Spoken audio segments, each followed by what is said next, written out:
안녕하세요. 춘천 한마음교회에서 온 이미옥입니다.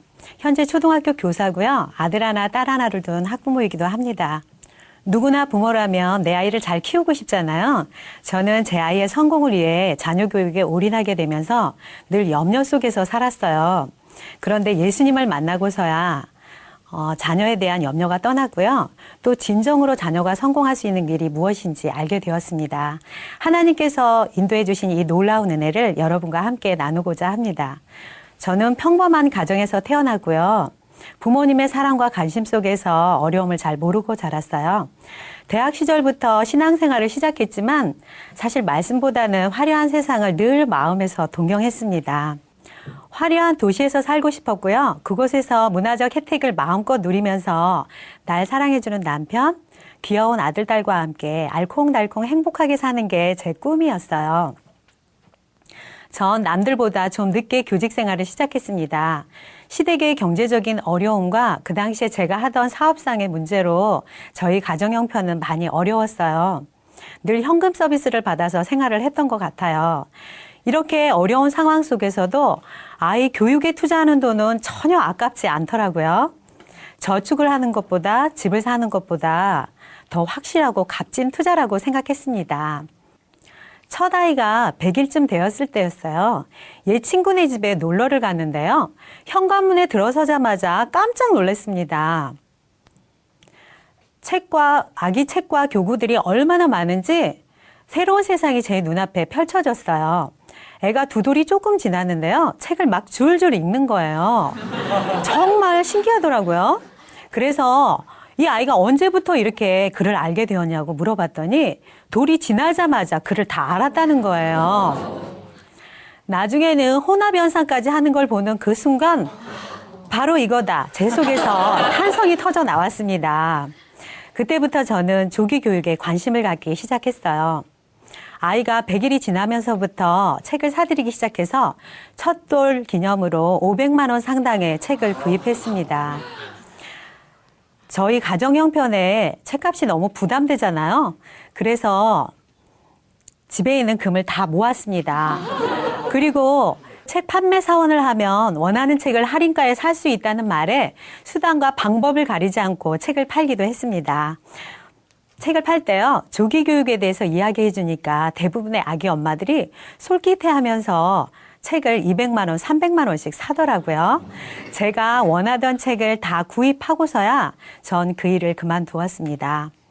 하루 일과를 정해서 책 읽기, 영어 비디오, 플래시카드를 매일 반복해서 지도했어요. 소꿉놀이로부터 시작해서 책을 가지고 아이에게 마음껏 놀 수 있도록 분위기도 만들어 주었죠.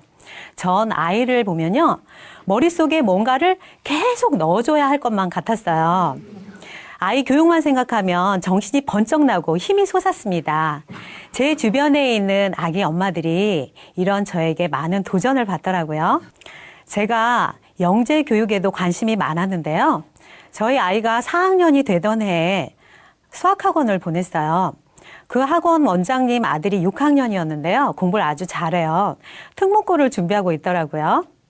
그런데 저희 아이를 몇 번 지켜보시더니 당신 자녀처럼 특목고에 진학했으면 좋겠다는 거예요.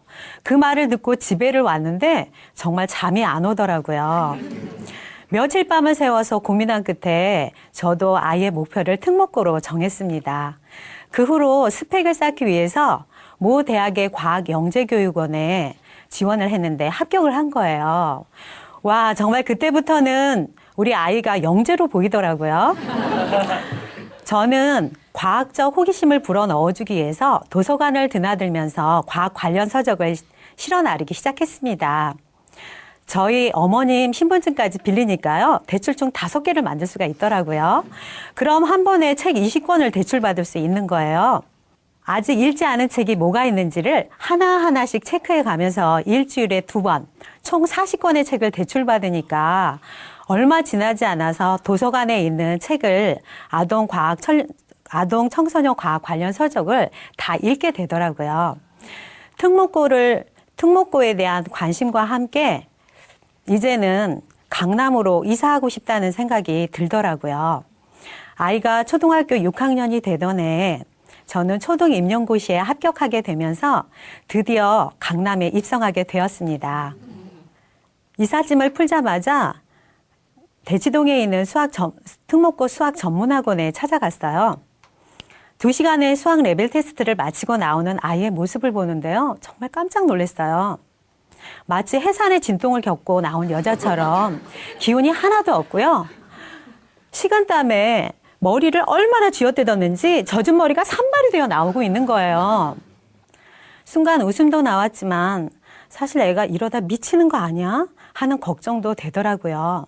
알고 보니 어려운 문제를 통해서 아이의 기를 죽이는 게 학습 전략이었더라고요. 저는 퇴근 후에도 피곤함을 무릅쓰고 학원 시간에 맞춰서 아이를 픽업해서 집에 오면 밤 12시가 되었습니다. 저는 아이가 특목고에만 들어가면 좋은 대학에다가 확실한 직장까지 얻을 수 있다는 생각에 지금은 6학년이니까 앞으로 중학교 3학년까지면 4년. 좋아. 딱 4년만 고생하자. 4년 후면 우리 애 인생이 결정되는 거야. 라고 생각을 하면서 교육에 더 올인할 것을 결심했어요.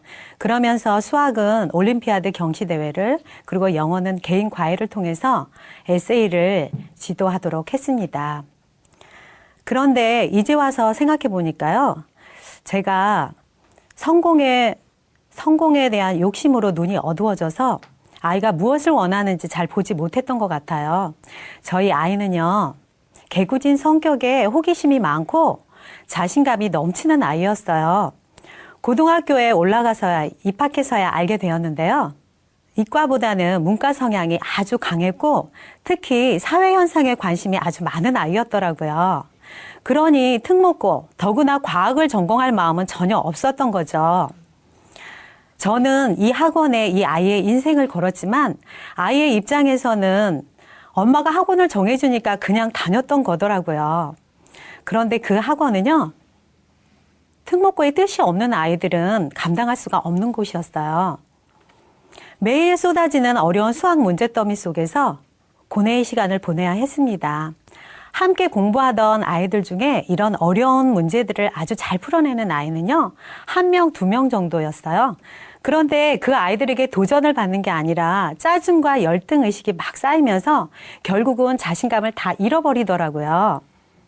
시작한 지 1달, 2달 시간이 지날수록 체력이 점점 떨어져서 수시로 코피가 터지고 또 자고 일어나면 눈이 퉁퉁 부었어요. 눈 밑에 다크서클을 이렇게 달고 다니는 게 정말 한 마리의 너구리를 보는 것 같더라고요. 애가 항상 이렇게 피곤해해서 보약도 여러 번 지어 먹였었죠. 어려운 수학 문제랑 씨름하는 게 애가 너무 지치니까요. 생활 전반에 걸쳐서 의욕이 없어지게 되고 또 자꾸 자리에 누우려고만 하더라고요. 아이의 몸과 마음이 점점 병들어가는 게 제 눈에 보이는데도요. 이 학원이 아이에게 성공을 안겨줄 생명줄처럼 보이니까 절대로 학원을 끊을 수가 없었습니다. 아이가 특목고를 준비하는 동안 저는 아이의 성적과 교육비에 대한 염려에 눌려 살았어요. 제 능력 이상으로 교육비에 투자를 하다 보니까요. 점점 성적에 집착하게 되더라고요. 제가 기대했던 아이의 성적은 학급 등수로 1등, 2등까지만이었습니다. 3등부터는 저에게 아무런 의미가 없었어요. 그런데 이게 웬일이에요? 특목고를 준비한 다음부터 학교 공부에 소홀해지니까 7등, 8등까지 떨어지는 거예요.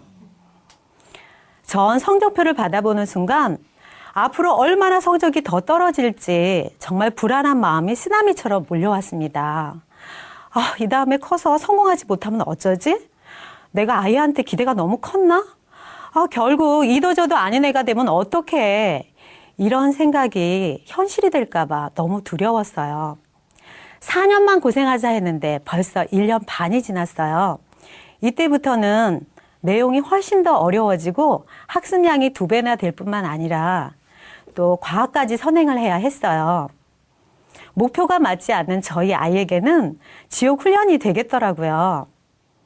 지금까지 받은 교육만으로도 자신감을 다 잃어버렸는데 지옥 훈련을 거치고 나면 저희 아이가 나중엔 어떻게 변해 있을지 너무 두려웠습니다.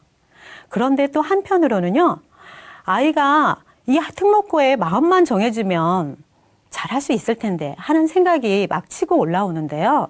학원에 대한 미련을 버릴 수가 없더라고요. 이렇게 한참을 저울질을 하고 있다가 결국은 학원을 끊어야만 했는데요. 그건 바로 교육비 때문이었습니다. 늘어난 학습량만큼 제가 감당해야 할 교육비도 너무 많이 늘어난 거예요. 아이도 저도 한계점에 도달했다는 걸 알게 되면서 학원을 끊게 되었습니다. 그러면서 특목고라는 목표가 제 마음속에서 무너지기 시작하는데요. 저에겐 단순히 목표만 무너지는 게 아니었습니다. 조기 교육부터 쌓아 올렸던 아이에 대한 기대감이 함께 무너지고 있더라고요. 아, 우리 애는 정말 똑똑한 것 같아. 아마 어떤 교육도 다 소화해낼 수 있을걸? 이런 저의 환상들이 깨어지기 시작하는데요. 정말 받아들이기 싫었습니다. 학원을 끊은 뒤 아이는 컴퓨터 앞에서 거의 시간을 보내고 있었고요. 무기력하고 우울한 모습은 계속되었어요. 그리고 사춘기까지 시작이 된 거예요. 아이가 사춘기를 겪는 동안 저는 아이와 함께 방황의 시기를 보냈습니다. 예전에 주변에서 들어왔던 이야기들이 떠오르기 시작했어요. 마치 우리 아이에게 일어날 일처럼. 왜 그 집 아들 있잖아. 걔가 원래 학교에서 1등, 2등 하던 애야. 근데 특목고를 준비하면서 공부에 흥미를 잃더니만 글쎄 사춘기를 잘못 겪어가지고 결국 이렇게 된 거래. 아이의 미래를 생각하면 꼬리에 꼬리를 무는 이런 생각들로 계속 염려가 되었습니다. 하루는 또 이런 장면이 떠오르는 거예요. 사춘기를 건강하게 보내지 못해서 아이의 성적이 마구 떨어지는 장면. 그래서 대학에는 들어갔지만 취업을 하지 못하는 장면. 결국은 비정규직으로 직장에 들어가서 낮은 임금으로 어렵게 고생하면서 사는 장면. 이런 장면들이 필름으로 막 지나가는데요. 내가 이 꼴 보려고 죽으라고 교육을 시켰나? 정말 너무 속상하더라고요.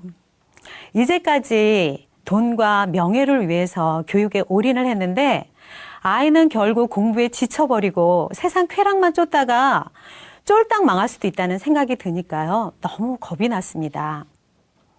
하나님 살려주세요. 이제 어떻게 해야 해요? 저는 최선을 다해 아이를 키웠지만 아이에게 남은 건 지친 몸과 마음뿐입니다. 사춘기를 겪고 있는 우리 아이 제발 지켜주세요. 건강하고 밝은 모습으로 회복시켜주세요. 마음으로 기도하고 있는데 문득 이런 생각이 들더라고요. 내가 먼저 눈을 떠야 아이도 볼 수 있겠구나. 내가 살아야 아이도 살겠구나. 그때부터 예수님을 만나고 싶다는 생각으로 마음이 간절해졌어요. 제 삶이 어디서부터 잘못된 건지 모르겠지만 예수님을 만나면 그냥 어둠에서 빠져나올 수 있을 것 같더라고요. 그때 우리 교회에서는 부활의 말씀이 선포되고 있었습니다. 예수께서 죽고 부활하셨다. 부활은 역사적 사실이다. 다 알고 있는 이야기거든요. 근데 예수님이 부활하신 게 나랑 무슨 상관이 있는지 잘 모르겠더라고요. 얼마 후에 작은 교회 예배 시간에 누가복음 24장 말씀을 통해서 정확하게 해결해 주셨습니다. 예수님이 자기가 살아났다는 걸 제자들한테 직접 보여주시고 나서 구약에 예언되어 있는 말씀을 풀어주시더라고요. 전 제자들에게 성경을 풀어주시는 이 장면을 통해서 부활이 성경대로 이루어졌구나. 그러면 성경에 약속된 하나님? 그럼 이분이 창조주 하나님이시네?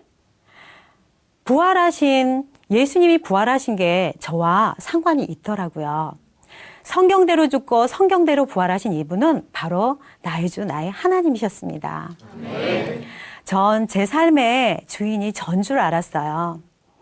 아이도 물론 제 건 줄 알고 살았습니다. 그래서 제 욕심대로 아이를 마음대로 키웠어요. 그런데 이제 와보니 자녀 교육에 대한 제 마음 중심이 처음부터 잘못되었었더라고요. 아이를 통해서 내 마음에 바벨탑을 쌓고 세상에서 명성을 얻고자 했던 이 교만한 마음, 아이를 통해서 대리만족을 얻고자 했던 이 마음이 하나님을 떠난 삶이었어요. 빛이 떠나면 그냥 어둠이 돼버리는 것처럼 하나님을 떠난 삶, 이게 바로 마귀더라고요. 마귀의 중심, 진노의 자녀가 바로 저였습니다. 욕심으로 가득 차서 내 마음대로 아이를 휘둘렀던 이 마음, 이 악한 중심이 그대로 비춰졌어요. 이 아이는 예수님의 것이었습니다. 저는 하나님께 회개를 하고 아이를 예수님께 돌려드렸어요.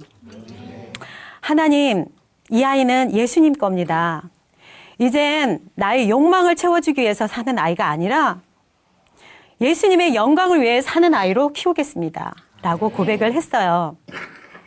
애를 보는데 정말 미안하더라고요. 아이한테 진심으로 용서를 구했습니다. 엄마가 잘 몰라서 그랬다고.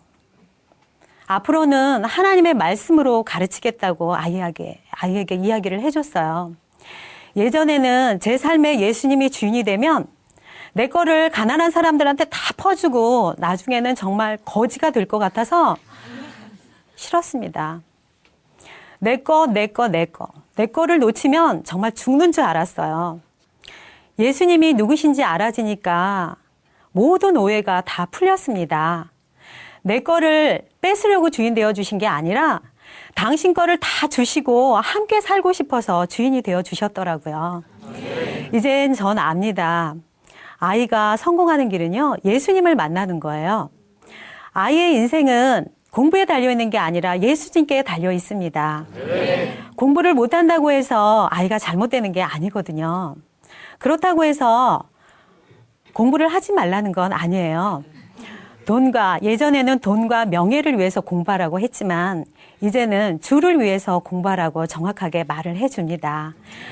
공부를 잘하느냐 못하느냐가 중요한 게 아니라 누구를 위해서 공부하느냐가 중요하니까요. 이제 저는 아이에게 공부에 대한 스트레스를 주지 않습니다. 의견을 존중해주고 스스로 결정하도록 합니다. 물론 왜 그런 결정을 했는지는 항상 물어보죠. 그렇게 하니까 점점 자기주도적인 학습이 이루어지더라고요. 지금은 저희 아이가 고등학교 2학년이에요. 제가 부활의 주님을 만나고부터 아이가 많이 회복이 되었어요. 예전처럼 자신감이 아주 많은 아이가, 넘치는 아이가 되었습니다. 학기 초에 담임선생님과의 면담이 있었는데요. 생활기록부가 아주 화려한 아이라는 거예요. 토론대회, UCC대회, 나의 주장 발표대회. 누가 시키지 않아도 스스로 계획하고 준비하면서 대학 진학에 필요한 교내상을 거의 다 휩쓸었더라고요.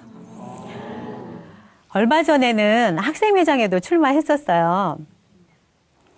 결선 투표까지 올라가서 아쉽게 떨어지긴 했지만요. 학교 생활을 정말 즐겁게 마음껏 즐기고 있습니다. 제가 이제 아이를 위해서 하나님께 기도하는 게 두 가지가 있어요. 첫 번째는 아이가 부활의 주님께 굴복이 되는 것입니다. 지금 학교 생활을 즐겁게 하고 있지만 예수님이 마음의 주인이 되어주시지 않으면 상황과 환경에 따라서 언제든지 쓰러질 수 있거든요. 예수님이 아이의 주인이 되어주셔서 어떤 환경 속에서든지 흔들리지 않는 믿음을 가졌으면 좋겠어요. 두 번째 기도 제목은 세계적인 지도자가 되는 것입니다. 우리 교회 목사님은 성도들에게 여러분이 세계적인 지도자입니다. 이런 말씀을 많이 하세요. 저도 사실은 아이한테 이런 비슷한 얘기를 했었거든요. 100일쯤 되었을 때였어요. 엄마는 우리 아기가 세계적인 지도자가 됐으면 좋겠어.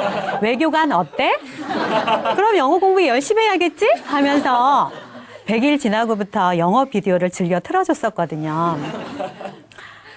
돈만 있었으면 해외여행을 통해서 넓은 세상을 보여주고 싶었고, 그리고 또 유학도 보내고 싶었었어요. 그런데 세계적인 지도자가 되는 건요, 영어를 잘하고 공부를 잘한다고 해서 되는 게 아니었어요. 부활의 주님께 굴복이 되어 세계를 볼 수 있는 눈이 열리면 세계적인 지도자가 될 수 있는 거더라고요. 네.